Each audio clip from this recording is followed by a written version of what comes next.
Bom dia, então vamos começar. Desculpem lá aqui o pequeno percalço inicial. Hoje temos coisas para fazer em 3D. Pela primeira vez vamos usar o modo 3D no GeoGebra. Vamos continuar a trabalhar com matrizes, com vetores, fazer transformações no espaço. Continuamos um bocadinho dentro do tema de álgebra linear e geometria analítica, que nos tem encontrado em algumas das nossas últimas sessões. Com a novidade agora então de trabalharmos em modo 3D no GeoGebra. O GeoGebra tem vários modos e entre eles o modo 3D, que é fácil de selecionar. Eu vou agora passar aqui para o GeoGebra, só para a gente ver. Quando abrimos o GeoGebra podemos escolher logo aqui a opção de gráficos 3D, e ele vai-nos abrir, ou posteriormente, com o GeoGebra aberto, podemos ir aqui ao menu, na parte onde diz disposições, e escolher o que é que nós queremos ver. Podemos escolher o modo gráfico, podemos escolher gráfico 3D, e neste caso 3D é aquilo que nos vai interessar agora, pelo menos nesta primeira parte. Então vamos voltar à nossa ficha, vamos tecer algumas considerações sobre isso, para depois vos deixar trabalhar. Vamos continuar a trabalhar com matrizes. Vamos construir uma figura em 3 dimensões, neste caso é um triângulo em R3, os pontos agora têm 3 coordenadas, como é natural. Portanto, vamos construir um triângulo, vamos criar uma matriz e ver qual é o efeito de aplicar a matriz a este triângulo. E depois reconhecer, ao fim e ao cabo, cá está, como nós já na ficha anterior tivemos a fazer, uma matriz representa uma certa transformação, uma certa aplicação linear, uma transformação, neste caso, do espaço a 3 dimensões, e pretende-se identificar que espécie de transformação é que é. É uma certa isometria e vocês vão ver qual é que é.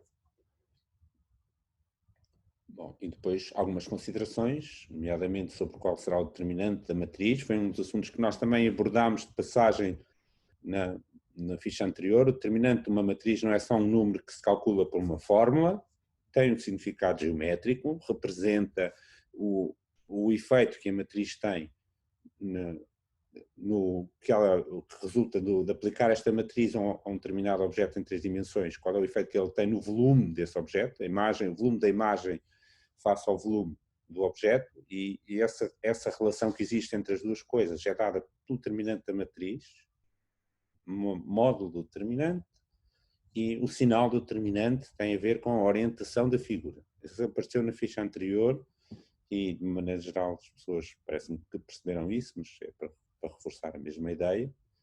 Depois, ao vermos a transformação da figura, esta figura bidimensional dentro do espaço a 3 dimensões, quando nós vemos o percurso que ela faz através das várias transformações, ela vai desenhar um sólido, que é um sólido de revolução, e pretende-se identificar que sólido é que é, e depois fazer intersecções desse sólido com planos e interpretar as figuras planas que se obtêm.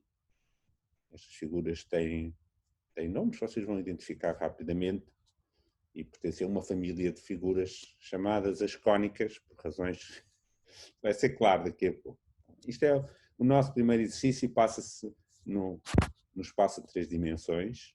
O nosso segundo exercício vai também utilizar ideias que nós aplicámos já nas fichas anteriores, e o objetivo é construir um relógio analógico muito bonitinho, e pode ser mais bonito que este, tá bem? Isto é só um esboço, com ponteiros que são vetores e que se deslocam no mostrador tal e qual como deve ser um relógio, tá bem? Portanto, o objetivo é que façamos corresponder às horas os ponteiros na posição correta. Por exemplo, 8h48 é o que está representado ali na figura, o ponteiro das horas está quase a chegar ao 9, está no sítio certo, o ponteiro dos minutos também, etc. Portanto, isto vai ser a segunda parte, depois debruçarmos um bocadinho sobre isto daqui a mais um bocado, depois de termos tempo para avançar com o primeiro exercício.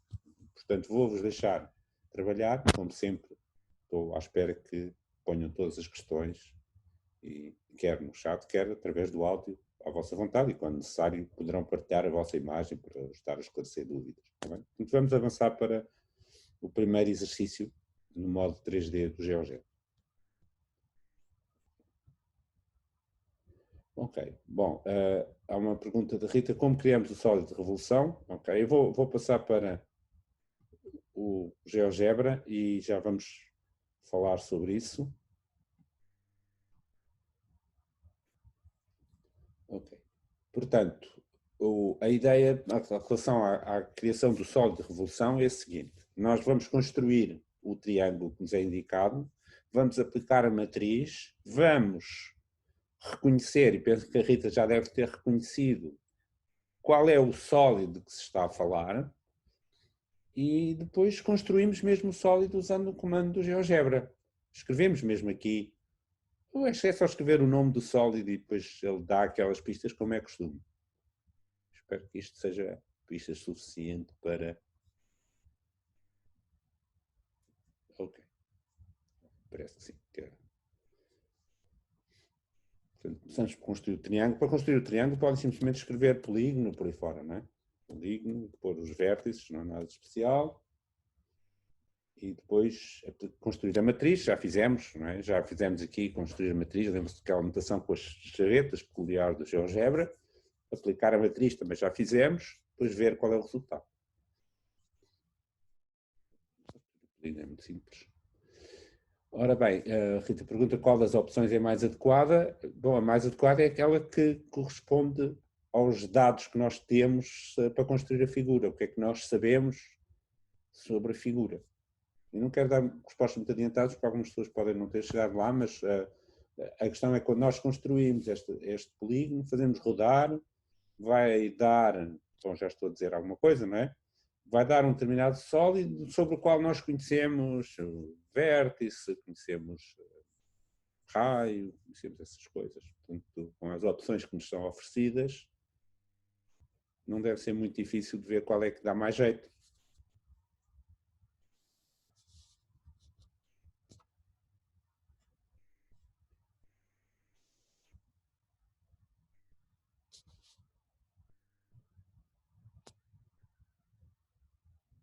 Ok, então a Ana Rita pergunta, pede para relembrar como é que se escreve uma matriz.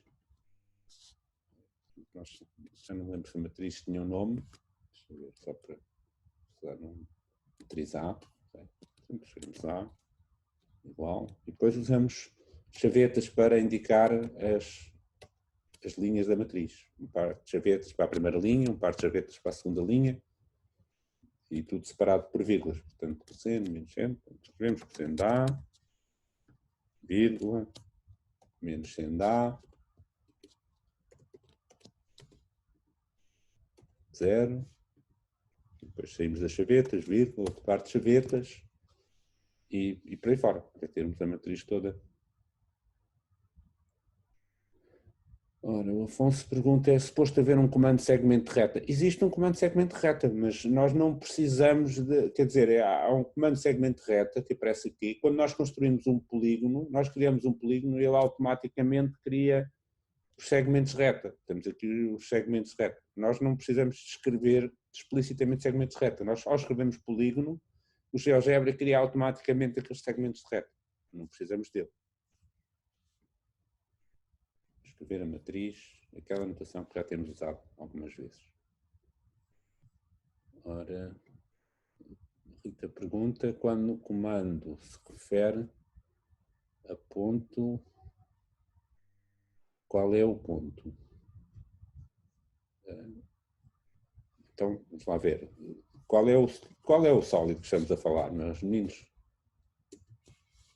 Aplicamos a matriz, ele vai fazer qualquer coisa ao triângulo, aplicando esta matriz ao triângulo, vai acontecer qualquer coisa, vai desenhar um sólido. Não é complicado, ver o que é que acontece. Aplicar. Matriz, triângulo. Ok, exatamente. Fábio disse, bom, isto vai dar é um cone. Fácil de ver que o triângulo, ao rodar, por efeito da matriz, portanto, também já estamos a responder o que é que a matriz, qual é a transformação que a matriz faz, vai desenhar um cone. Bom, e para construirmos o cone, o que a gente faz é escrever cone.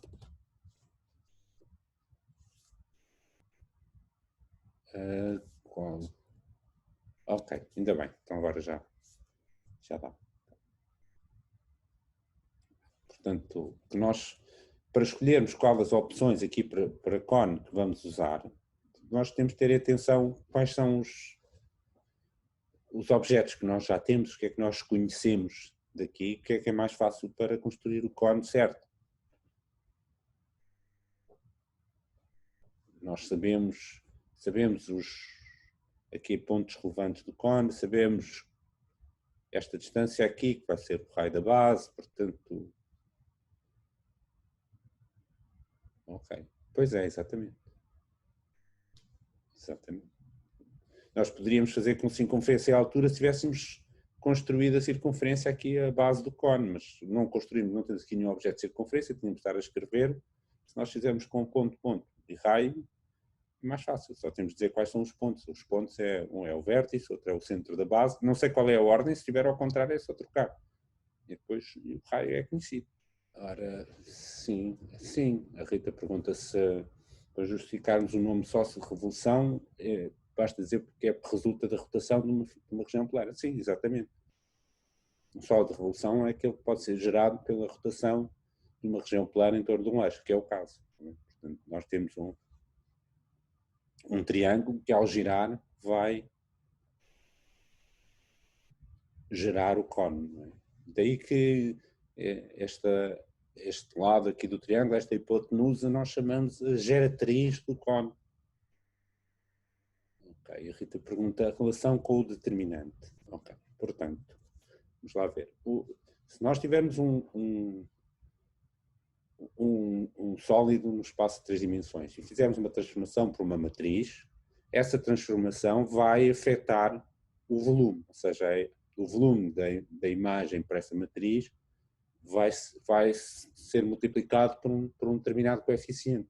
Esse valor está associado ao determinante da matriz, ou seja, se eu tiver uma matriz com determinante 1, ela preserva o volume. Se tiver uma matriz com determinante 2, ela duplica os volumes. Se eu tiver uma matriz com determinante menos 3, ela triplica o volume e inverte a orientação dos sólidos. É como, reparem, se lembrarem dos exemplos que nós fizemos em 2 dimensões, quando nós tínhamos uma reflexão em torno de uma reta, tínhamos uma matriz com determinante igual a menos 1, porque ela mantinha as dimensões, no caso, o volume, porque estávamos a 2 dimensões, o volume é a área, mantinha a área, mas invertia as figuras, trocava a esquerda com a direita, ou a parte de cima com a parte de baixo.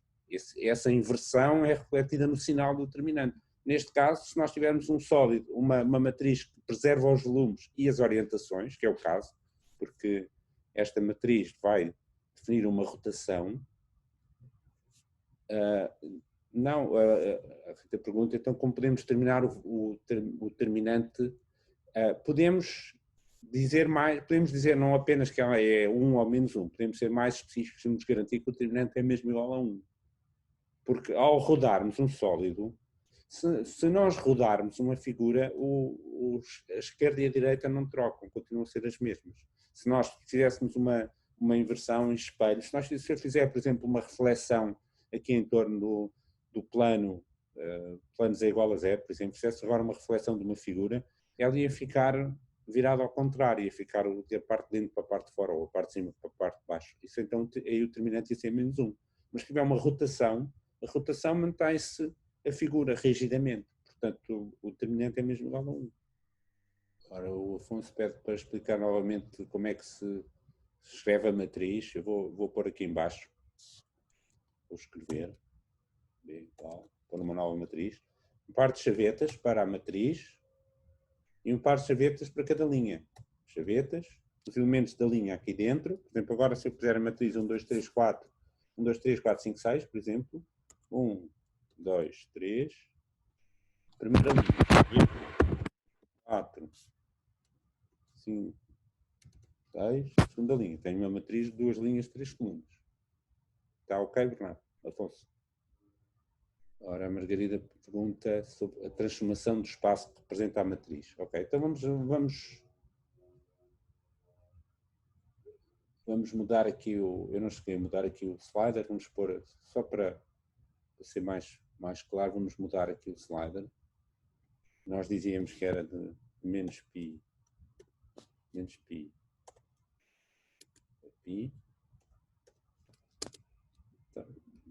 então, inicial dizia de pi sobre 6 em pi sobre 6, mas não é muito relevante. Vamos para pi sobre 12. O que é que vai acontecer quando nós, por exemplo, quando tivermos menos pi? Claro que aqui este menos 3.14 é arredondado, não é? A GeoGebra arredonda estas coisas. O que é que nós temos aqui? O triângulo, em vez de estar aqui deste lado, está daquele lado. O que é que aconteceu? Sofreu uma rotação de menos π. Já vou responder à Rita, entretanto. Mas se eu tiver, por exemplo, outro ângulo, menos π mais, vamos supor, menos π mais, o que é que eu tenho? Tenho uma rotação menos π mais. Reparem que, se calhar, esta talvez ajude a percebermos melhor a posição se nós colocarmos os eixos de outra maneira. Reparem que qual é o eixo do X aqui na figura? De que cor é que é o eixo do X, meus meninos?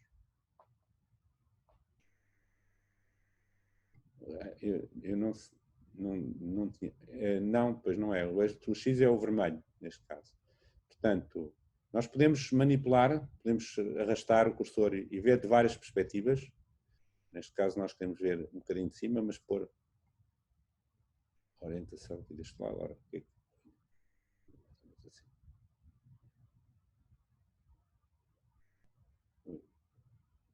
agora eu virei as pernas para baixo. Pernas para baixo. Agora já está melhor. Ok. Sim, a Rita roda em torno do eixo dos Zs, sim. Portanto, peço desculpa. Assim é que fica melhor. Portanto, o nosso triângulo original, este é o triângulo original, está no eixo do X, digamos assim. Se eu rodar menos π meios, roda menos π meios, ou seja, roda no sentido dos ponteiros de relógio, porque é o sentido negativo, não é? Menos π meios. Se eu estiver a rodar 0, é a identidade, não é? Reparem que se lá for igual a 0, a matriz fica a identidade, e depois roda também. Portanto, consoante o valor do A, temos uma rotação do ângulo exatamente igual a A. Quando A for igual a π, temos uma rotação de π para aquele lado. Quando A é igual a menos π, temos uma rotação de menos π, vai cair ali no mesmo sítio. Ora, entretanto, havia uma pergunta. A interseção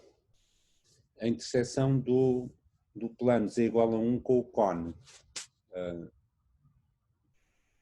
Bom, fazemos o cone, fazemos a interseção, vai dar uma figura que é um círculo. Fazemos o cone, não fazemos o cone. Agora, eu não sei se a ordem é esta, portanto já vamos ver se está errado ou não. O centro da base é o 000.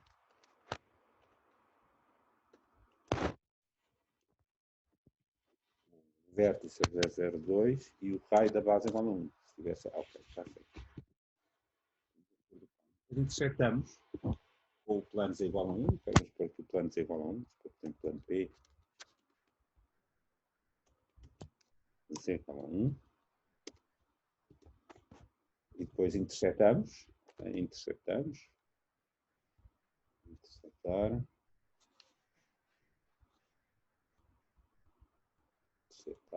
Dois objetos, o plano P e o cone que se chama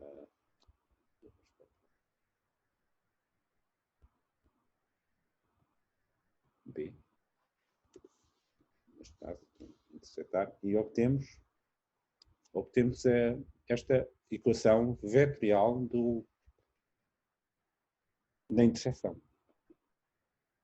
portanto, a interseção é uma figura plana. Eu vou esconder isto, né? Vou esconder até o cone, vou esconder isto tudo. A interseção é uma figura plana. É fácil de ver o que é.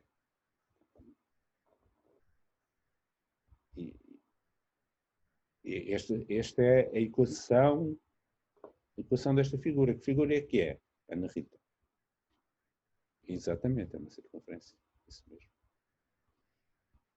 Tá bem? Isto é o centro da circunferência. E, digamos, isto é um vetor que vai do centro até um ponto genérico da circunferência. O t é o parâmetro que aqui temos. Podemos pensar que varia de 0 a 2π para desenharmos a circunferência. Portanto, isto que nós temos aqui é uma equação vetorial da circunferência. Vocês estão provavelmente habituados a trabalhar com equações vetoriais de retas, não tanto com equações vetoriais de circunferências, mas é exatamente o mesmo princípio. Não é? Obtém-se qualquer ponto da circunferência, pode-se obter a partir de um ponto, neste caso o centro, mais um vetor, e este vetor, digamos, vai girar-se, fazendo variar o t, vai girar para percorrer toda a circunferência. O raio é 0,5, exatamente. Exatamente. Reparem que o raio, o que é o raio? Isto é o centro, não é? Isto é um vetor que vai do centro até um ponto da circunferência. O raio é a norma deste vetor. A norma deste vetor é x quadrada de 0,5 ao quadrado mais 0,5 ao quadrado mais 0 ao quadrado. Aliás, há outra maneira muito natural de nós sabermos que o raio só podia ser 0,5. Uma maneira totalmente geométrica. Se nós olharmos para o cone, nós temos o cone original, e se nós cortarmos por este plano, temos aqui um cone mais pequeno e temos uma semelhança de figuras. Temos duas figuras semelhantes e, portanto, como a altura deste cone é metade da altura do cone grande, o raio da base também vai ser metade do raio da base. Vai ser 0,5. Sim. A parte que eles dizem no FI, interpreta a equação vetorial que o GeoGebra lhe apresenta, é esta parte que obtemos na interseção geométrica? Sim, exatamente. Obtemos esta e depois queremos interpretar, reconhecer que isto é uma circunferência, que este é o centro. Sim. E que este é um vetor que vai do centro para um ponto genérico da circunferência. É por isso que nós chamamos de equação vetorial. Se lembrarem como é que é a equação vetorial de uma reta, tem características semelhantes. Há um ponto que serve, digamos, de origem e a um ponto somamos um vetor. No caso de uma reta, vetores múltiplos de um determinado vetor fixo, portanto é uma coisa tipo um ponto mais k vezes um vetor. Neste caso, o parâmetro aparece aqui dentro dos cossenos e dos senos para dar a rotação, digamos assim, à volta da circunferência. Ok. Obrigado, professor. Ora, entretanto, a Rita pergunta se a outra interseção continua a ser uma circunferência. Muito bem. Portanto, nós, neste caso, o primeiro plano de interseção, plano z igual a 1, é um plano que é paralelo. Temos um plano que é paralelo à base, e, portanto, a base é uma circunferência, aqui também encontramos uma circunferência também. Agora, se nós interceptarmos por um plano que já não é paralelo, a figura já não vai ser uma circunferência, também não vai ser uma oval, vai ser uma coisa que se parece mais com uma circunferência. Bem, aliás, é e não é. Não é uma circunferência, mas é da mesma família. O outro plano, já agora, deixa-me ver qual é o outro plano, já não me lembro. X mais y mais 3 é igual a 2. Portanto, um plano que x mais y mais 3z igual a 2. Convém escondermos algumas coisas, senão não se vê muito bem. Temos o plano. Queremos interceptar com a circunferência. Vamos fazer na mesma, interceptar. Tá. O plano Q, perdão, interceptar com o cone, tem que ser com o cone B. E escondemos o plano. Bom, e não é totalmente claro se é uma circunferência, mas podemos olhar para a equação, um bocadinho mais complicada, não é? Reparem que a equação é um bocadinho mais complicada. Temos um ponto na mesma, que vai ser o centro desta curva. A Mariana pergunta se é uma elipse. É exatamente, é uma elipse. O centro desta curva, mas podemos ver que este vetor que aqui aparece não vai ter sempre o mesmo tamanho. Portanto, não temos um centro mais um vetor sempre do mesmo tamanho. Aqui tínhamos um vetor sempre de norma igual a 0,5 e agora não. A norma vai variar com o t. Isto não dá sempre se eu substituir aqui o t por 0, por exemplo, dá um valor diferente do que se eu substituir o t por π sobre 2, por exemplo. Bem, isto para dar aqui contas que não... contas mais simples. Vamos ver que não é uma circunferência, é uma elipse. Aliás, a circunferência e a elipse são exemplos. A circunferência é um exemplo de uma elipse, só que esta é uma elipse que não é circunferência. Não é? Portanto, todas as circunferências são elipses, mas há elipses como esta que não são circunferências. Ambas são exemplos de curvas que se obtêm, como no fundo nós estamos aqui a fazer, estamos a obter estas curvas como? Intersetando um plano com um cone. As curvas que se obtêm intersetando um plano com um cone chamam-se cónicas. E além das circunferências e das elipses, que mais cónicas é que nós temos? Conheceis outras? Já ouviram falar neste termo cónicas neste sentido ou não? Em álgebra linear 2, talvez? Ou ainda não terão falado nisso? Não é que seja preciso para o que nós estamos a fazer, mas pergunto por interesse em saber se realmente já ouviram falar no termo cónica, como curvas que se obtêm interceptando cones, ao fim e ao cabo. Parece que ninguém se pronuncia, se calhar não ouviram falar neste termo. Bom, mas as outras são também curvas que vocês já ouviram falar. Por exemplo, se eu interceptar um plano, em vez de interceptar um plano horizontal, interceptar um plano vertical com o cone, ok, ainda não falaram. Tudo bem, ok. Tudo bem, é natural, costuma ser matéria de álgebra linear 2, que vocês estão a ter e ainda não chegaram lá, provavelmente. Não precisamos dos conhecimentos dessa matéria para o exercício que estamos a fazer. É apenas curiosidade intelectual. Ora bem, portanto, se nós interceptarmos um plano vertical, por exemplo, vai-nos dar um outro tipo de curva. E se interceptarmos um plano que é quase como este, vamos esticando, vamos aparecer ainda outro tipo de curva. As curvas que aparecem, e normalmente no contexto nós consideramos não propriamente um cone finito, digamos assim, mas um cone que se estendia até o infinito e para o outro lado, não é? Faz um pouco lembrar a geometria descritiva do secundário. Pois, é isso, se calhar quem teve geometria descritiva há de reconhecer coisas. Eu confesso que não tive geometria descritiva no secundário, portanto, se calhar podem me ensinar algumas coisas sobre isso. Mas sim, de facto, aqui há diversas curvas que aparecem, e do nosso ponto de vista, as curvas que vão aparecer vão ser uma elipse muito degenerada, vai dar uma parábola, é algo que vocês vão aprender. Se calhar, se não aprenderem aqui, vão aprender se calhar em geometria 1, não sei. A geometria, né? Vão aprender talvez em álgebra linear 2, não sei lá. E também as hipérboles também aparecem como interseções, mas daí para termos uma hipérbole, uma curva com 2 ramos, temos de ter o cone, digamos, o cone para cá e um cone ao contrário em cima deste, nos 2 sentidos, para apanharmos os 2 ramos da hipérbole.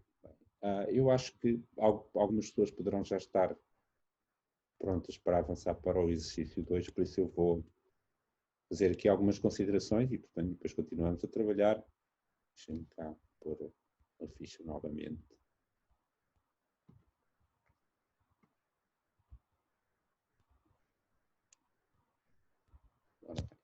No nosso exercício 2, vamos fazer um relógio, ou melhor, vamos fazer 2 relógios.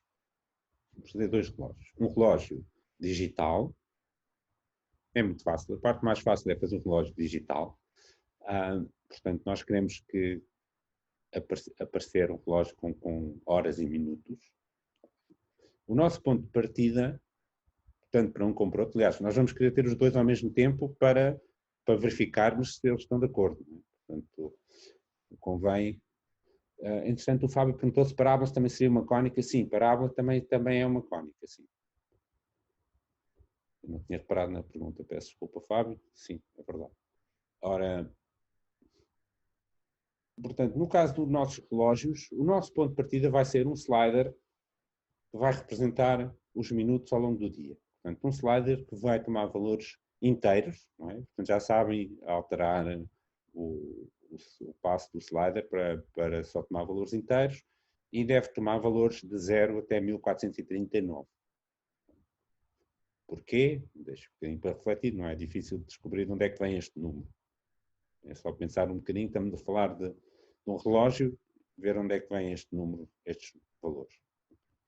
Portanto, o relógio digital deve mostrar horas e minutos. Por exemplo, aqui neste caso, quando o nosso slider tiver 528 minutos, nós temos de ver que com 528 dá 6 horas, que é 480 minutos, e ainda sobram 48 minutos. Portanto, 528 minutos são 8 horas e 48. Então, temos de fazer umas continhas para saber, dado um certo número de minutos, quantas horas e quantos minutos é que vamos pôr no nosso relógio. Portanto,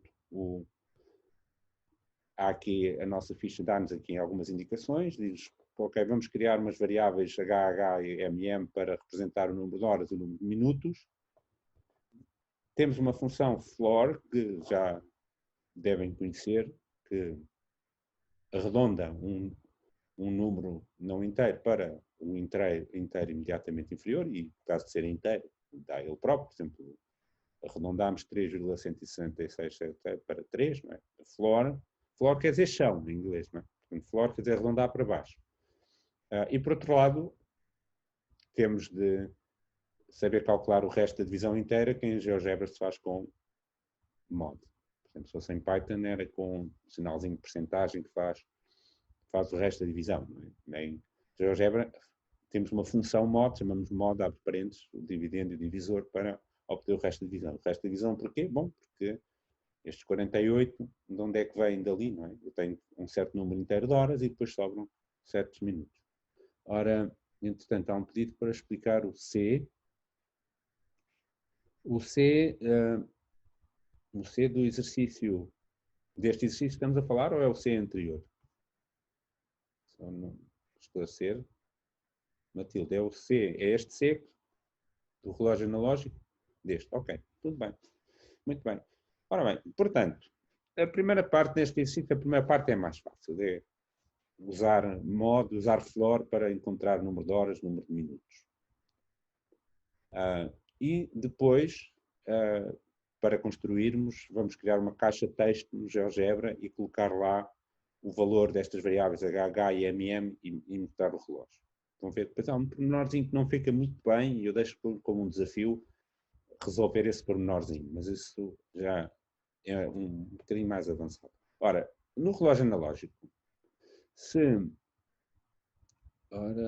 o Tomás diz que se fizer o slider de 0 a 1439 não consegue chegar às 23h59, fica nas 23h58. Bom, há qualquer coisa que não está bem, porque de facto o 1439 corresponde às 23h59. Então, não sei se há aí alguma conta que não esteja bem.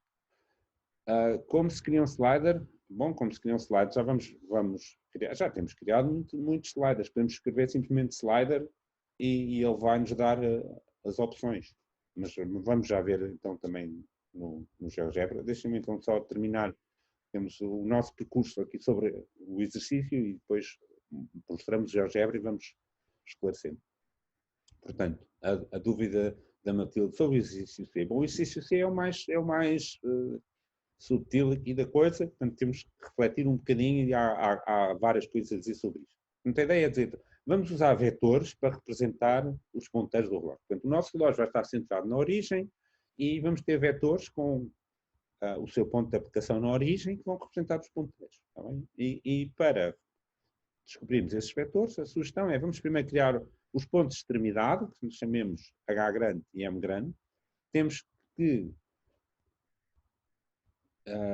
entretanto, o Tomás pergunta, tem que meter até 1440? Não, o slider é 0 a 1439. É assim. Sim é que está certo. Ora, então vamos lá ver. Como é que a gente vai criar estes ponteiros? Primeira questão. Primeira ideia-chave para facilitar completamente o nosso trabalho. Vamos usar coordenadas polares. Porquê? Bom, nas coordenadas polares, a primeira coordenada é o comprimento do vetor. E a segunda é o ângulo. Portanto, se nós fôssemos representar, achar as coordenadas do ponto H, do ponto M, em coordenadas cartesianas, nós tínhamos que andar a fazer contas com senos e cossenos para ver onde é que ele fica e andarmos aqui com uma grande trabalheira.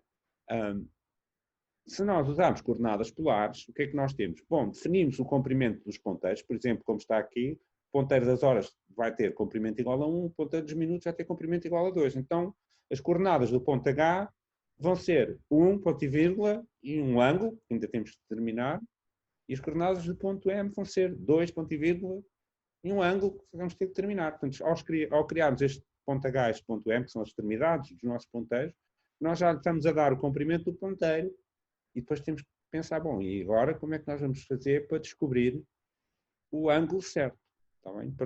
Para descobrir, dado um certo número de minutos, qual é o ângulo certo? Por exemplo, se nós tivermos os 528 minutos, nós já sabemos quantas horas são, quantos minutos são, mas nós queremos corresponder, pôr este ponteiro com o ângulo certo. Este ponteiro tem comprimento 1 e o ângulo quanto é que é? Este tem comprimento 2 e o ângulo quanto é que é?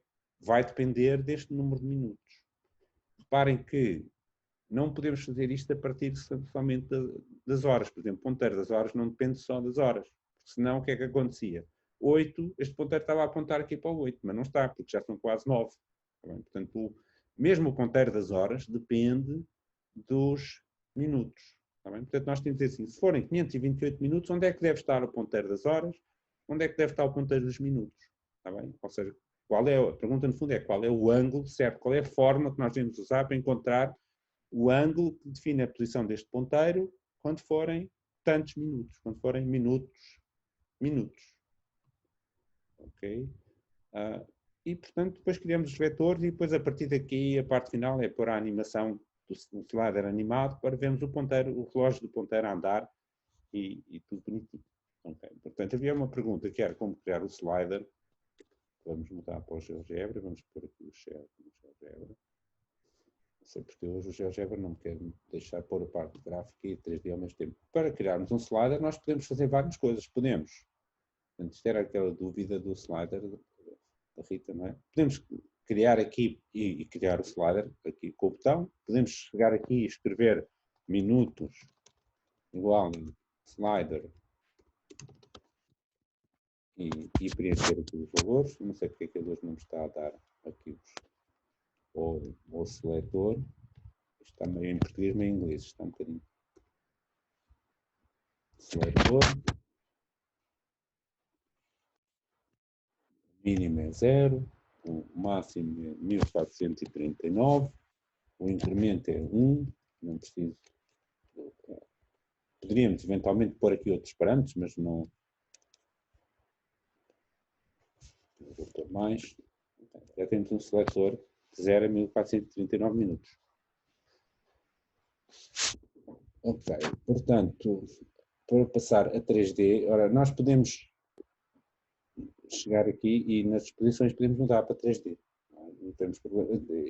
Eu não sei porque hoje não me está a deixar pôr até inclusivamente o gráfico 2D e 3D ao mesmo tempo no ecrã. Devia ter aqui um checkbox para pôr gráfico e 3D e vemos as duas ao mesmo tempo. Mas podemos alternar, não tem problema. No fundo, neste caso, para a primeira abordagem, interessa-nos mais ver a parte gráfica aqui, porque vamos construir o relógio analógico, vamos ver o relógio digital, depois podemos vê-lo em 3D e até decorá-lo e torná-lo mais bonito em 3D, mas podemos começar por trabalhar aqui. Temos o nosso slider, que vai de 0 até 1439, e depois vamos criar o número de horas, o número de minutos. Esta parte do relógio digital é muito fácil. Quantas horas são, quantos minutos são? Okay. Exatamente. Exatamente. É isso mesmo que a gente tem que fazer. Dividimos por 60 e arredondamos. 0 minutos, 50 minutos, dá 0 horas. 94 minutos, dá 1 hora e 34 minutos. Vamos chegar aos 120, já dá 2 horas, por aí fora.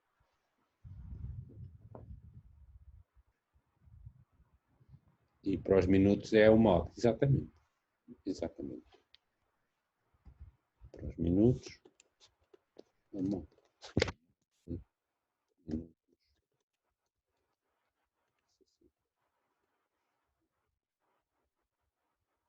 Vamos ver, 180 minutos, 3 horas e 0 minutos, 201 minutos, 2 horas e 21, por aí fora.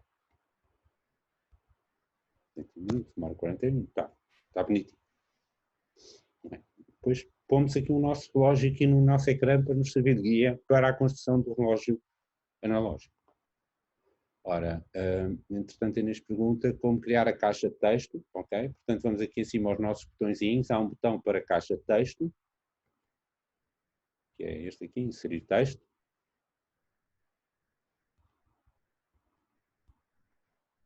Ok, e agora clicamos aqui na área e inserimos o nosso texto. Só que não é só texto, não é só texto, nós temos que pôr os valores destas variáveis HH e MM. Portanto, nós temos é que ir aqui à parte avançada, ir à parte avançada e ir buscar aqui ferramentas do GeoGebra. Portanto, neste caso, nós queremos ir buscar o valor desta variável e colocá-lo na caixa de texto, pôr uns 2 pontos para separar, ir buscar o valor desta variável e eu deixo como desafio ver se tem alguma ideia de como resolver o problemazinho que este relógio digital tem. Deixo como desafio. Não é obrigatório, mas é para aqueles com o espírito mais programático, é uma questão que pode... Portanto, nós, ao clicarmos nestes objetos, eles vai pôr aqui na caixa de texto, este quadradinho quer dizer que vai substituir exatamente, não vai pôr as letras HH, mas sim substituir pelo valor da variável HH. Depois pomos 2 pontos, depois pomos a variável MM, pronto, e temos o relógio. É uma coisa fácil de fazer. Fica um bocadinho pequeno, também é fácil de resolver esse problema. Quando nós queremos mudar alguma coisa sobre algum objeto, a forma como se comporta algum objeto, o que é que nós fazemos? Vamos às configurações. Portanto, a gente vai, configurações, e é fácil de figurar para ele ficar bonito. Configurações, texto, ok, tá, sans serif é bom, pequeno não é bom. Se quisermos extra grande, se calhar até foi um bocado mais, se quisermos grande, muito grande. Sim, convém fazermos este trabalho com o modo gráfico 2D à vista, porque os sliders aparecem no modo 2D, no 3D não conseguimos ver o slider. Pois, eu também não estou a conseguir ter os dois em simultâneo, mas olha se agora depois também não estou a conseguir, por algum motivo que me escapa, porque ainda na outra turma fiz isto exatamente igual e ele estava a funcionar perfeitamente. Aparecia aqui checkbox e eu punha 2 checkbox e via o ecrã dividido em 3 partes, uma com a parte 2D e outra parte 3D. Mas a minha sugestão é que trabalhemos em 2D e depois, quando quisermos ver o que é que se passa em 3D, mudamos aqui para 3D e ele vai-nos mostrar, quando tivermos o relógio construído aqui na parte gráfica, ele vai-nos mostrar o relógio também em 3D. Quando temos, por exemplo, 964 minutos, a fórmula corresponde a 16:40 ou 16:04, né? 16:04. Pois, exatamente. O problema que a Inês levantou é o problema que eu tinha há bocadinho dito que existia, não é? Dizer assim, há aqui um problema que não fica bonito, não é? Não fica bonito. Por exemplo, aqui eu tenho aqui no ecrã 0, 2.0, mas eu queria ter 2 algarismos para os minutos e não só um, não é? Fica feio, o relógio de repente salta porque aparece mais um algarismo ali no meio. Isto é muito... é feioso, está bem? Portanto, esse é um dos desafios mais subtis e vai ser preciso um bocadinho de programação para o resolver. Portanto, nós precisamos de algo que nos diga assim, se o número de minutos tiver só um algarismo, nós temos que lá forçar a pôr lá um 0.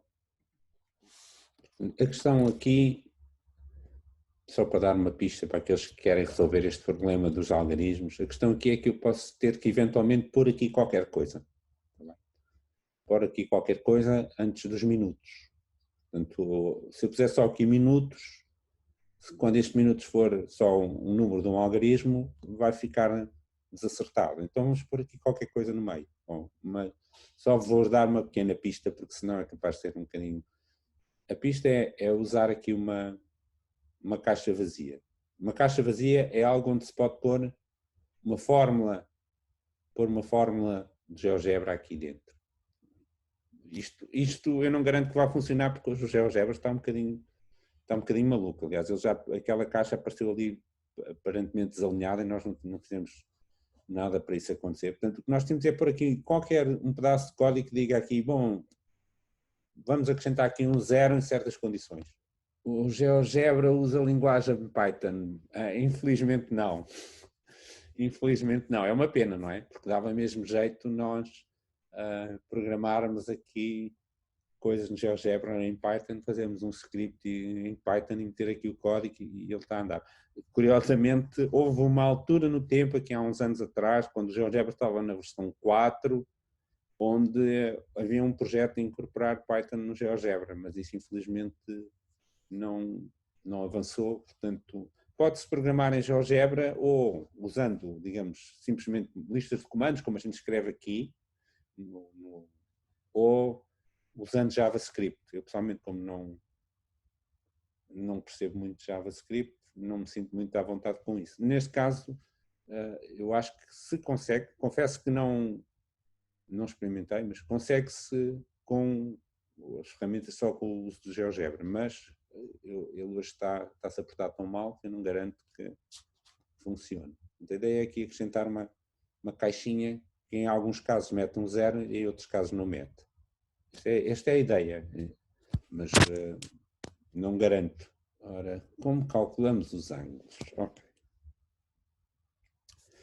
Ora bem, para calcularmos os ângulos, nós temos de nos lembrar um bocadinho como é que funciona um relógio analógico. Os ponteiros vão andando à roda, não é? Vão percorrer determinados ângulos ao longo do tempo. Sempre são, em cada um dos ponteiros, podemos considerar que faz um movimento circular e uniforme, ou seja, a velocidade angular é sempre a mesma. Portanto, o que nós temos de pensar é dizer assim, quando o nosso relógio estiver, por exemplo, nos 489 minutos, qual é o ângulo que deve corresponder a cada um dos ponteiros? Bom, para fazermos isso, nós devemos pensar no seguinte, quantas horas tem um dia, quantos minutos tem um dia? 1440, não é? Por isso é que o Slider vai de 0 até 1439. E quando, ao longo de um dia, quantas voltas é que dão os ponteiros? Eles andam a velocidades diferentes, o ponteiro das horas dá um certo número de voltas ao mostrador e o ponteiro dos minutos dá um certo número de voltas ao mostrador. Está bem? Portanto, em 1440 minutos, o ponteiro das horas dá quantas voltas? Até vamos escrever aqui. O ponteiro das horas não dá 24 voltas, não é? O ponteiro do... como é que funciona o relógio de ponteiros? O pessoal está um pouco habituado a usar, não é? Não é? 2 voltas, a Matilde disse, 2 voltas, não é? Portanto, o ponteiro das horas dá uma volta inteira em 12 horas, não é? O mostrador tem 12 horas e não 24. O ponteiro dá 2 voltas. Por sua vez, o ponteiro dos minutos, esse é como a Rita disse, dá 24 voltas, está bem? Então, vamos usar uma coisa muito elementar que nós aprendemos para aí no 5º ou no 6º ano de escolaridade, coisa assim. E vou escrever aqui, agora, depois normal. Portanto, em 1440 minutos, em 1440 minutos, o ponteiro das horas, não é? O ponteiro das horas anda quantas voltas? 2 voltas, não é? E sem ângulos, quanto é que dá?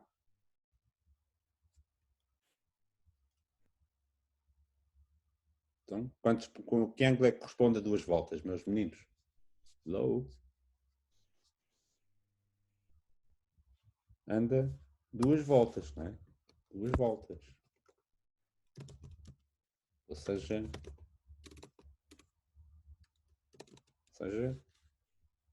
low, 4π. Ok, isso mesmo. 4π. Em minutos.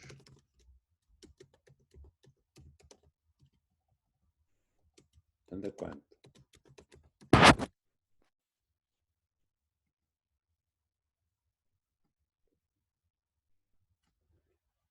Okay. Portanto, o que é que nós temos aqui? O que é que nós temos aqui, meus meninos?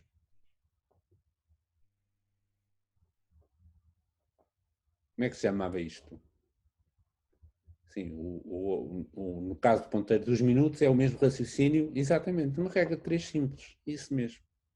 Muito bem. Portanto, no caso do ponteiro das horas, ele aos 1440 minutos corresponde 4π, no caso do ponteiro dos minutos é a mesma coisa, mas como ele anda mais depressa é 48π, e portanto resolvemos uma regra de 3 simples e encontramos o ângulo que o ponteiro deve percorrer em tantos minutos, em 489, seja o que for, não é? Em minutos. Desta maneira nós encontramos o ângulo correspondente e já sabemos o comprimento, portanto criamos aqueles pontos H grande e M grande e os vetores respectivos. E depois experimentamos, vemos se está a dar o resultado certo. Depois vamos ver que ainda há que fazer um jeitinho, mas o princípio básico é mesmo uma regra de 3 simples, uma coisa que a gente já aprendeu há muito, muito tempo.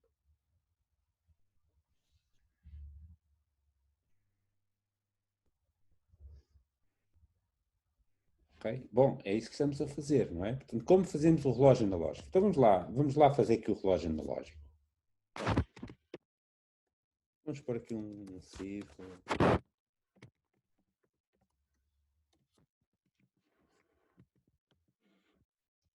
Vou aqui.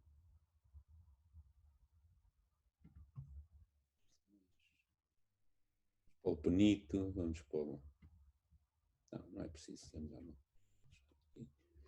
O que queria mais aqui era tirar. Não. Temos um mostrador do relógio, pronto, círculo. Ok, bom, isto é fácil. E depois, o que é que nós vamos criar? Vamos querer criar um ponto H que vai representar a extremidade do ponteiro das horas. Dizemos assim, este ponteiro das horas tem comprimento 1. Okay? Bom, e agora temos que determinar qual é o ângulo, qual é o argumento para obtermos o ponto certo. E é isso que estas contas para aqui nos vão dizer qual é que é. Mas como a gente não sabe, vamos pôr aqui um valor disparatado. Tá bem? Vamos pôr aqui um valor disparatado. Pronto, minutos. Bem? Está errado. Okay? Bom, vamos fazer a mesma coisa com ponteiro de minutos. 2.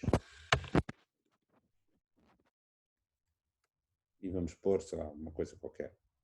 E depois vamos criar os ponteiros. Portanto, vamos pôr um ponteiro, como é que eu chamo já agora, só para usar a terminologia como está. Mesmo H e M, portanto H é um vetor, unidade em H. Já tenho um ponteiro, está bem? Posso esconder aquele H, posso depois tirar a letra H pequena e faz a mesma coisa.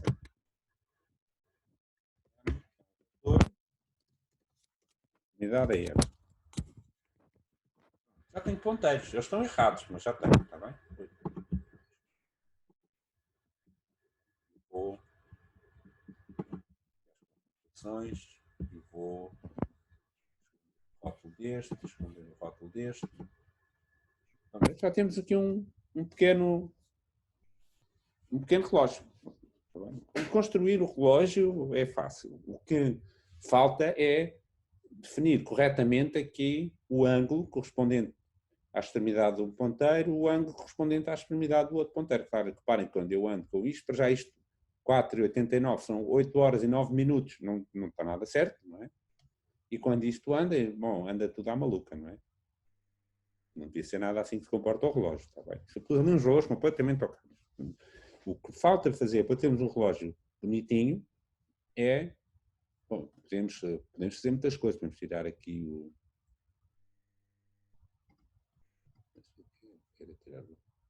Vamos tirar a pena.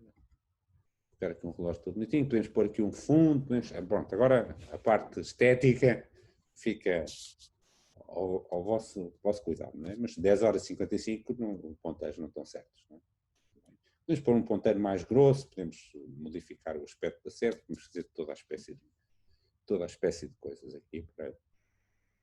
Também convido aqueles com mais interesse artístico a demonstrarem depois também no relatório os vossos relógios mais bonitos. Também. Portanto, falta fazer, no fundo, para descobrirmos o ângulo que devemos pôr aqui e o ângulo que devemos pôr aqui, temos de resolver estas pequenas regras de 3 simples e depois ver o que é que sai e ver se sai uma coisa correta. Tá bem? Só a regra de 3 simples não vai dar logo a resposta certa, mas depois temos que fazer um pequeno ajustamento e fica certo. Como é que passamos do modo 3D para gráfico? Ok, bom, vamos aqui ao nosso menu, clicamos em disposições, se não estiver já aqui à vista. Clicamos em disposições e selecionamos gráfico. Selecionamos 3D. Depois fiquem aberta à vossa criatividade, fazer um relógio mais bonito. Se alguém quiser, podemos pôr aqui umas marcazinhas para marcar aqui os quartos. É uma questão de estarem com mais ou menos disposição criativa. Já agora, a propósito de criatividade, há aqui um aspecto no GeoGebra, quando se trata de fazer desenhos, pode vir a ser útil, é que nós podemos definir camadas, ou seja, por exemplo, se eu agora desenhar alguma coisa que eu quero que fique por trás, imaginemos que podia pôr aqui um logotipo no relógio, e vamos supor, e quero que os ponteiros garantidamente fiquem à frente do logotipo e não depois, nós podemos definir camadas, deixa-me ver onde é que eles estão aqui, nas camadas, não é? Podemos definir aqui camadas, portanto, se uma coisa que está na camada 0 fica sempre por trás de uma coisa que está na camada 1, que fica por trás de uma coisa que está na camada 2 e por aí fora. Portanto, às vezes quando temos de ser desenhos artísticos mais elaborados, esta ideia de camadas pode ser útil, para garantir que o que nós queremos que fique à frente, realmente fica à frente. Então, quem já tem o relógio a funcionar, quer partilhar aqui o seu... Já viram, já resolveram aqui a regra 3 simples, muito simples, não é? Portanto, qual é o ângulo que corresponde? Portanto, temos que resolver a regra 3 simples, não é? Portanto, o nosso resultado vai ser minutos vezes isto dividido por 1440. Portanto, é capaz de ser qualquer coisa como minutos dividido por 360, por aí.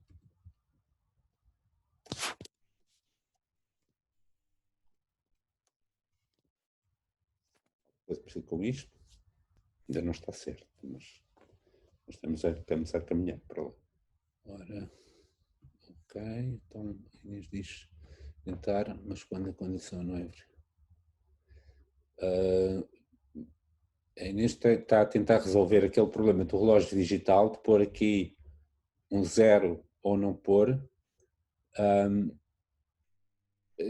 e pôs uma condição, mas quando é capaz de mostrar como é que está o código, se quiser pode pôr aqui no chat, ou qual foi a alternativa, o nada, como é que está escrito nada? Eu confesso que não fiz essa experiência. Ora, ok. Pois, isso seria algo que faz todo sentido. O que a Inês escreveu faz todo sentido. Confesso que não experimentei. Vamos ver se a gente... Pois, exatamente, quando o H for menor ou igual a 10, põe lá o 0 e fica bem, não é? Portanto, pomos aqui uma caixinha, aqui, 10, se calhar podemos substituir, não é? Se calhar podemos... pois... acrescentar aqui, depois do parente, acrescentar uma caixa e fazer... caixa.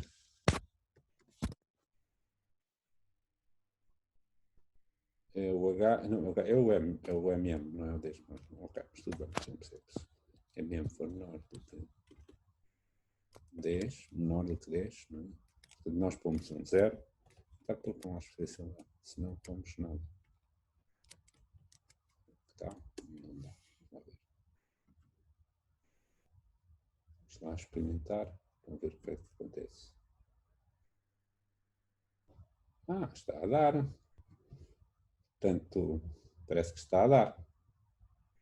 Portanto, vamos lá ver, vou mostrar como é que eu fiz para compararmos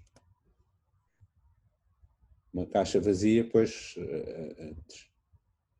O mesmo antes da HH. O mesmo antes da HH para pôr aqui. Ok, está bem. Então vamos lá ver. Está bem. Portanto, este funcionou, o dos minutos funcionou, o das horas é que não funcionou. Será isso? Pondo aqui uma caixa também atrás. E dentro desta caixa, expor-nos H menor do que 10. Pomos 0. Se não, pomos nada. E ok. E vamos ver como é que ele se porta.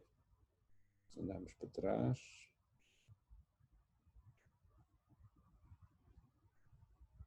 E eu ponho 0. Ele aqui está, comigo está a funcionar. Comigo está a funcionar direitinho. Não sei se haverá algum pormenorzinho aqui que não... Bom, há uma diferença que eu estou a ver porque aquilo que a Inês escreveu é que em vez de 0, eu pus mesmo um 0 entre aspas. Pode ser que isso faça diferença porque, ao fim e ao cabo, nós queremos pôr ali, é texto e, portanto, eu aqui pus 0 entre aspas e aqui pus 0 entre aspas e aqui pus aspas sem nada lá dentro porque não quero acrescentar nada. Pode ser que isso resolva, espero que sim. Depois digam-me se resolveu. Assim já fica um relógio. Assim fica um relógio bonitinho, sim senhor. Muito bem, bom trabalho. O nosso relógio digital agora funciona bonitinho. Boa, muito bom. A regra de 3 simples não tem grande problema, pois não, meus meninos. Portanto, fizemos aqui uma conta, não é? 1440 está para 4π, 5 minutos está para x, este vezes este, e para aquele, e temos ali aquela coisa. Analogamente, nos minutos, ok, ainda bem que então o relógio da Inês já mostra aqui os algarismos certos, ótimo, ainda bem.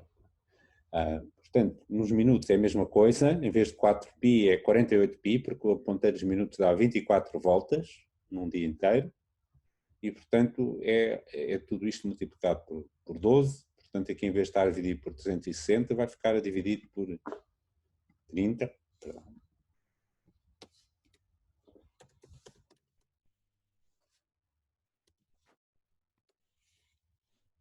E temos o nosso relógio. Ou então não, não é? Ou então não. O que é que salta aqui logo à evidência? Quando andamos com os ponteiros, o que é que salta à evidência?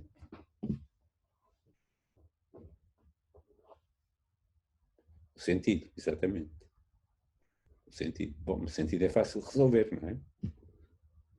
Reparem que nós, em matemática, temos um sentido que é positivo, temos um sentido que é negativo e o sentido onde andam os ponteiros do relógio é o sentido negativo. também, digamos, descrevemos o ângulo, mas no sentido oposto. Portanto, ok, isso é fácil. Temos ali um sinal menos. E depois ainda não vai estar completamente certo, mas o que falta fazer é muito pouco. Como a gente faz uma marcazinha no relógio, muito facilmente, usando coordenadas polares. Eu sei o ângulo, eu sei o raio, basta-me depois escolher um tamanho apropriado. Fazer um segmento reto aqui das 12 horas é muito fácil de fazer. E depois, se quiserem, podemos até aplicar rotações a este mesmo objeto para o colocar e pôr as outras marcas. E com um instantinho a gente faz aqui um relógiozinho todo bonitinho. Vamos aqui tirar o rótulo, não queremos que apareça ali nada.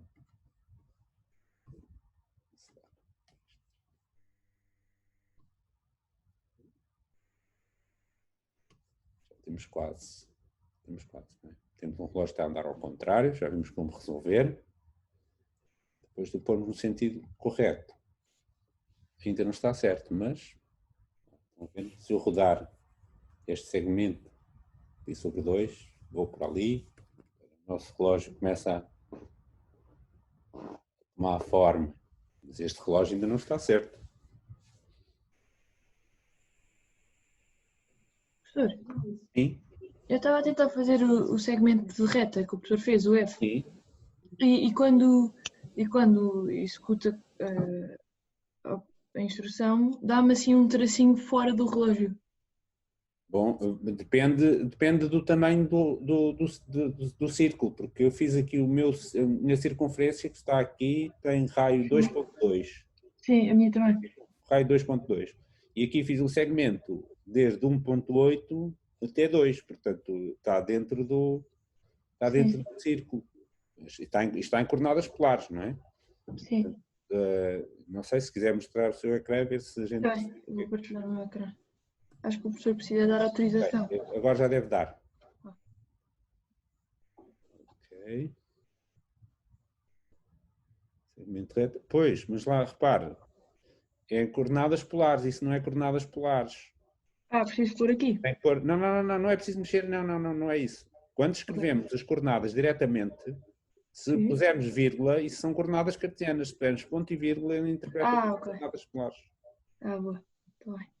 Obrigado. Porque o segmento nem sequer estava com a orientação correta, não é? Estava na horizontal em vez de vertical. Agora já está.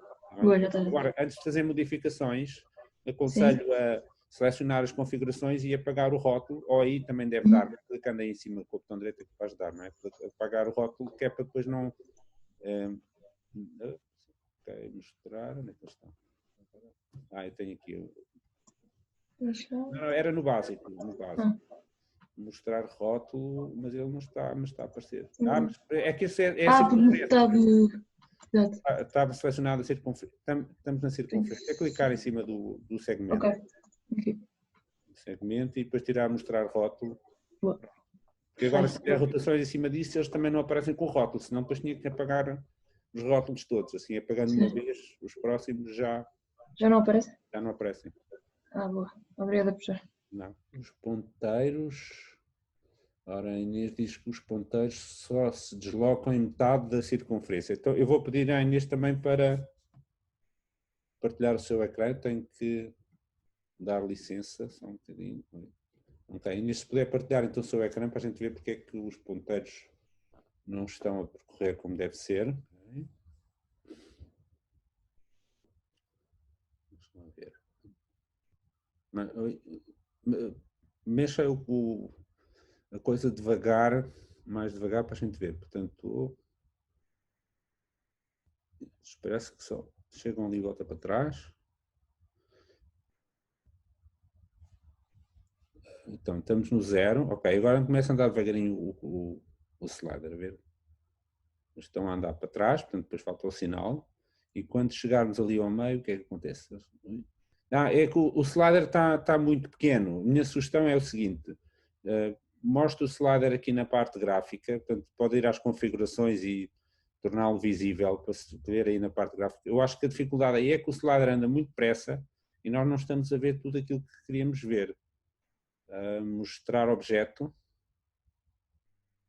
Clicar em mostrar objeto. Ok.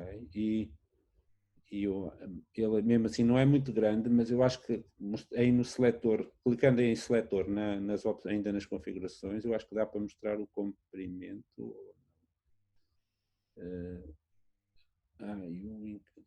Já agora espera aí, espessura. Largura, aí onde diz largura, em vez de 200, ponha para aí 600, a ver. Okay. Assim conseguimos andar mais devagarinho com o slider, porque ele é maior, e tentarmos perceber mais lentamente onde é que ele está a falhar. 360, estivemos próximo do 360, a ver o que é que acontece. E onde é que está? Eu desconfio. Espera lá, o H, o vetor M, parece estar certo. Parece estar certo. Experimente só para nos aproximarmos da situação. Experimente pôr lá um sinal de menos atrás das frações. Eu sei que não é suposto resolver o problema desta maneira, mas vamos ter que o pôr anyway, portanto, ver se agora com esta alteração, a ver como é que ele se está a comportar. Agora estão a andar no sentido certo, ver se a gente percebe onde é que ele quebra. Ele quebra, espera lá, devagarinho, quando ele chega ali a um sítio, pronto, pode parar que eu já percebi onde é que está o problema. O problema é que no ponteiro dos minutos, em vez de minutos, está MM.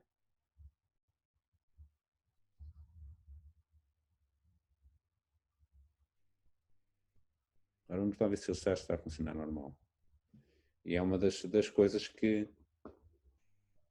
quando estamos a fazer um código qualquer, não é? No fundo isto é de alguma maneira programar, a gente faz um errozinho e depois olhamos para lá e custa a descobrir o que é que está mal. Mas pronto, descobrimos, acabamos sempre de descobrir. Ora, como retiro o fundo? Quando diz o fundo, está a pensar, suponho que seja a grelha aqui do... É isso? Aqui a grelha, os eixos, para ficar aqui tudo branquinho, bonito. Ok. Portanto, temos várias maneiras. Por exemplo, se tivermos este menu aqui em cima, podemos simplesmente clicar aqui nestes botões. Ora, apareceu os eixos, desapareceram, apareceu a grelha. Ou pomos a grelha em branco. Portanto, se tivermos à vista estes botões, podemos simplesmente usá-los para retirar. Se não, podemos ir às configurações. Podemos, por exemplo, clicar com o botão direito aqui na área gráfica. Também podemos clicar aqui e mostrar os eixos, ou retirar os eixos. Ou ir às configurações em geral. Ir às configurações. Há várias maneiras de ir às configurações, e aqui nas configurações há uma parte qualquer que é dos eixos, e podemos retirar os eixos, mostrar ou não mostrar. Podemos aqui ver as dimensões. Há um sítio alguns para a grelha, a grelha, está aqui a grelha, mostrar a grelha, não mostrar a grelha. Então há para aí umas 3 maneiras, conforme o que estiver mais à mão para fazermos isto. Mais rápido só, se calhar, é este também. Portanto, clicamos aqui neste menuzinho e pomos e tiramos os gráficos, ou mudamos a grelha. Possivelmente esta é a maneira mais rápida de fazer. Sim, também funciona. Clicando com o botão direito no fundo, também funciona. O botão direito no fundo, funciona. Bom, entretanto, o meu relógio ainda não está certo. Alguém já tem o relógio certo a funcionar? Alguém já o consegue pôr a andar sozinho e a ver que as horas do ponteiro estão de acordo com as horas do relógio digital? Alguém quer mostrar-vos o vosso magnífico relógio? Porque é que este relógio que eu tenho aqui não está certo? Professor, os ponteiros não deviam estar como se fosse no quadrante antes? Pois deviam sim, senhor. Pois. Eu estava precisamente a dizer, estes ponteiros não estão bem, não é? Não estão bem. Sim, mas a minha meia-noite está nas minhas 3 da tarde. Exatamente. Então vamos lá pôr. Não só nas 3 da tarde, não é? Portanto, estes 2 ponteiros na meia-noite estão aqui. Está bem? Porquê? Bom, porque se os minutos e as horas são 0, o nosso ângulo é 0. Só que o nosso relógio, todo o nosso relógio, podemos pensar assim, todo este relógio devia estar rodado ali para cima. Também. Bom, mas é fácil. não precisamos rodar o relógio, podemos pensar que este coisa está certo, os ponteiros é que estão no sítio errado. Portanto, o que é que eu faço? Aqui este ângulo, reparem que o ângulo quando minutos for 0, não devia ser 0. Está bem? Portanto, uma coisa é o deslocamento do ponteiro, mas o ponto de partida de onde o ponteiro começa, exatamente o que a Inês está a dizer assim, não podemos somar π sobre 2? Podemos e devemos. Não é? Portanto, o que estamos a dizer é que o ponteiro começa a deslocar-se a partir da posição aqui, que corresponde ao ângulo π sobre 2, ou seja, o ponto de partida, o movimento dos ponteiros está certo, o ponto de partida é que não está. Portanto, temos que fazer aqui uma deslocação do ângulo. Se eu puser aqui π sobre 2, porque eu estou a multiplicar em vez de π sobre 2 menos. Ou seja, somar, tínhamos menos minutos sobre 360, somamos π sobre 2 e o ponteiro agora já começa ali. A mesma coisa para o outro. Ponteiro das horas já está, ponteiro dos minutos. Pronto, e agora os ponteiros já começam na posição correta. E agora podemos pôr o relógio a andar e ver que já fica no sítio certo. Por exemplo, 71 minutos, ou 101 minutos, 1 hora e 41 minutos. 1 hora e 41 minutos. Este 41 não parece bem. Não é? O meu ponteiro dos minutos deve ter feito alguma coisa mal. Não, o meu ponteiro não está certo, não é? Pois, o meu também não está bem. O que aconteceu aqui? Que faltou multiplicar isto por π, não é? Ai, que burrice. Desculpa, senhores ouvintes. Estava tudo... A forma estava errada, claro. Faltava π aqui. Não entrava o π em lado nenhum. Peço imensa desculpa. Isto foi erro grosseiro da minha parte. Lá está. É o debugging, não é? É o debugging que eu falava. My apologies. I couldn't hear what you said. Eu também não. Desculpem lá. O meu Siri resolveu falar. Portanto, toda a gente se engana e eu também me engano. E desta vez estava a me enganar aqui à força toda. Agora, finalmente temos o relógio a mostrar as coisas como devem ser. Nós estava aqui π, não é? Na regra 3 simples, era 4π vezes minutos sobre 1440. E o π caiu.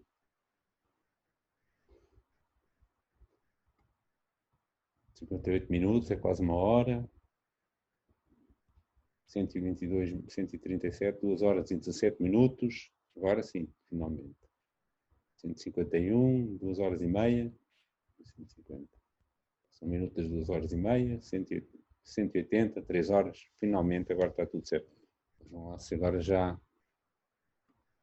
conseguem que fique tudo direitinho. Mesmo assim não é fácil de controlar. Mas podemos andar com as setas e ver que ele está a funcionar direitinho. E podemos ativar a animação do slider. Podemos ir aqui à animação.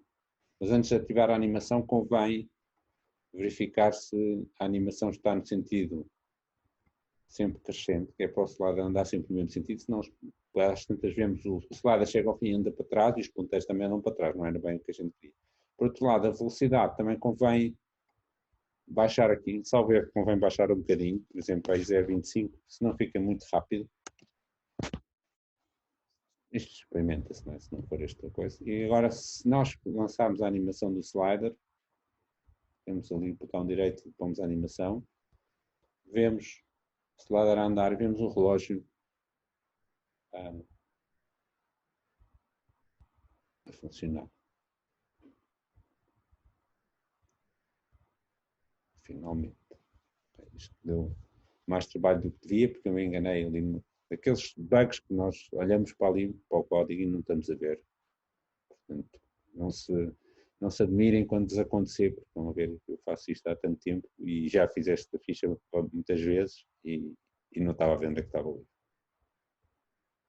Vou ver que quando chega à meia-noite ele começa novamente, portanto, tal qual como um relógio se deve comportar. Chega à meia-noite continua.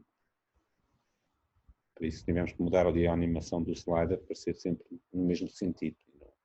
Acho que é um bom sítio para parar a gravação, mas eu continuo por aqui.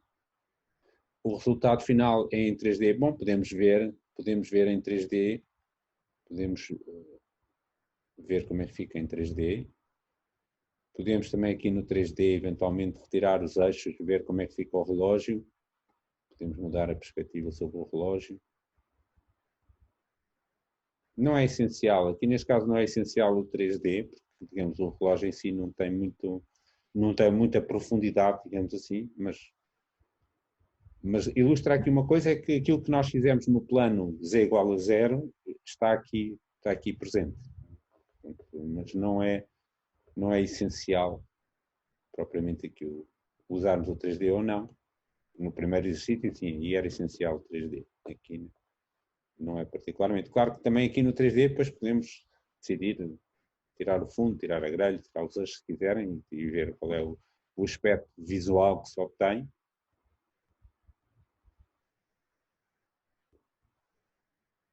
Em teoria podemos fazer aqui um relógio de cuco até. Mas não é essencial. Aqui é uma questão de... Não é obrigatório, mas, como digo, é útil observarmos que aquilo que nós fazemos aqui é nem mais nem menos que um corte daquilo que está a acontecer em 3D. Sim? Eu estou com um problema no meu relógio digital, em que os minutos, em vez de aparecer só 18, aparece, por exemplo, 18.8. Possivelmente pode acontecer que o slider minutos não esteja só com números inteiros, ou seja, este slider que nós criamos, se nós não pusermos um incremento do slider só de 1 em 1, ele vai passar por valores que não são inteiros e depois naturalmente vai mostrar aqui também resultados que não são inteiros. Portanto, a solução é no slider, nas configurações do slider, verificar que temos aqui um incremento igual a 1. Porque assim o slider vai dar tempo inteiros e as contas que nós fizemos aqui para calcularmos os minutos, não é? Fazemos os minutos sobre 60, não é? Quando fizemos aqui este resto, minutos 70, se por acaso minutos for 71,5, ele vai dar 11,5. Sim. E que é isso que penso que está a acontecer. Sim. Já consegui. Era isso. Era o problema do incremento. Estou com outro problema, é que não consigo tirar a grelha de trás. Eu clico na parte para me tirar a grelha e ele não me tira. De alguma maneira. Se quiser partilhar o ecrã, podemos tentar ver o que é que está a acontecer. Ok, portanto, naquele botãozinho que tem uma grelha, se clicando aí no branco, clicando aí nesse branco, não tira? Não faz nada. Mas depois, se eu meter este... qualquer, funciona, e se clicar no branco novamente, aquele agora limpa, chega atrás e não volta. E se formos ao menu geral? Aqui? Sim, configurações. Cá em baixo? Sim. E acho que é a última entrada aí do lado direito, portanto nesses bonequinhos tem assim umas linhas com umas bolinhas, a última. Isso, então não é, então se calhar é outra, uma das outras opções. Aí grelha, se clicarmos ali na checkbox que diz mostrar a grelha em cima. Aqui, tirarmos. Boa. Okay. Perfeito, obrigada, professor. Está bonito o relógio. Obrigada.